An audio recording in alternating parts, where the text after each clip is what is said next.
So ನಾವು video ತೆಗಿಬೇಕಾದ್ರೆ ಸಿಕ್ಕಾಪಟ್ಟೆ ಮಳೆ ಬರ್ತೈತೆ. ಸೊ ಇವಾಗ ಬಂದ್ಬಿಟ್ಟು ನಾವು ಡ್ರೀಮ್ಸ್ ಆನ್ ವೀಲ್ಸ್ ಹತ್ರ ಶೋರೂಮ್ ಹತ್ರ ಇದ್ದೀವಿ. Exact location, address, phone number ಎಲ್ಲ ಪಿನ್ ಮಾಡ್ತೀನಿ. ಸೊ ನೋಡ್ತಾ ಇರ್ಬೋದು ಯಾವ ಥರ ವೆಹಿಕಲ್ಸ್ ಎಲ್ಲ ಇದೆ ಅಂತ ಹೇಳ್ಬಿಟ್ಟು. 2.5 Z ವರ್ಷನು.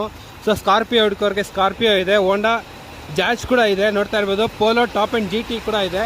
ಆ್ಯಂಡ್ ಎಷ್ಟೊಂದು ಜನ ಫೋರ್ಡ್ ಇಕೋಸ್ಪೋರ್ಟ್ಗೆ ಹುಡುಕ್ತಿರ್ತಾರೆ. ಇಲ್ಲಿ ನಿಮ್ಗೊಂದು ಫೋರ್ಡ್ ಇಕೋಸ್ಪೋರ್ಟ್ ಕೂಡ ಇದೆ. ಆ್ಯಂಡ್ ಜಟಾ ಇದೆ. ಆ್ಯಂಡ್ ಎಷ್ಟೊಂದು ಗಾಡಿ ವೆಹಿಕಲ್ಸ್ ಎಲ್ಲ ಇವ್ರ ಹತ್ರ ಸ್ಟಾಕ್ ಎಲ್ಲ ಇದೆ. ನೋಡ್ತಾ ಇರ್ಬೋದು ಈ ಶೋರೂಮಲ್ಲಿ ನಾವು ಫಸ್ಟ್ ಟೈಮ್ ಬಂದುಬಿಟ್ಟು ವಿಡಿಯೋ ಮಾಡ್ತಿದ್ದೀವಿ. ಎಕ್ಸಾಕ್ಟ್ ಲೊಕೇಶನು, ಫೋನ್ ನಂಬರ್ ಎಲ್ಲ ಪಿನ್ ಮಾಡ್ತೀನಿ. ಸೊ ಅಲ್ಲಿಂದ ನೋಡ್ಕೊಂಬಂದ್ಬಿಡ್ಬೋದು. ಎಷ್ಟೊಂದು ವೆಹಿಕಲ್ಸು ನಿಮ್ಮ ಹತ್ರ ಇವ್ರ ಹತ್ರ ಪ್ರೀಮಿಯಂ ವೆಹಿಕಲ್ಸ್ ಎಲ್ಲ ತುಂಬ ಚೆನ್ನಾಗಿದೆ. ನೋಡ್ತಾ ಇರ್ಬೋದು ಯಾವ ಥರ ಇದೆ ಅಂತ ಹೇಳ್ಬಿಟ್ಟು. ಆ್ಯಂಡ್ ಡೀಸೆಲ್ ವೆಹಿಕಲ್ ಬರೀ 25,000 ಓಡಿದೆ. ಬ್ರಿಜಾ ಹುಡ್ಕೋರಿಗೆ ಬ್ರಿಜಾ ಬರೀ 25,000 ಓಡಿರೋದು. ಡೀಸೆಲ್ ವೆಹಿಕಲ್ಲು, ಸಿಂಗಲ್ ಓನರ್ ಗಾಡಿ, ತುಂಬ ಚೆನ್ನಾಗಿದೆ. Skoda rapid, Honda City and Baleno ಕೂಡ ಎಲ್ಲ ಇದೆ. ತುಂಬ ಚೆನ್ನಾಗಿದೆ. ನೋಡ್ತಾ ಇರ್ಬೋದು ಯಾವ ಥರ ಇದೆ ಅಂತ ವೆಹಿಕಲ್ಸು. ಆ್ಯಂಡ್ ಫೋರ್ಡ್ ಇಕೋಸ್ಪೋರ್ಟು ಎರಡಿದೆ ನಿಮಗೆ. ಆ್ಯಂಡ್ ಕಡಿಮೆ ಬಜೆಟಲ್ಲಿ ಇವ್ರ ಹತ್ರ ನ್ಯಾನೋ ಕೂಡ ಇದೆ. ಅದು ಬಂದು 85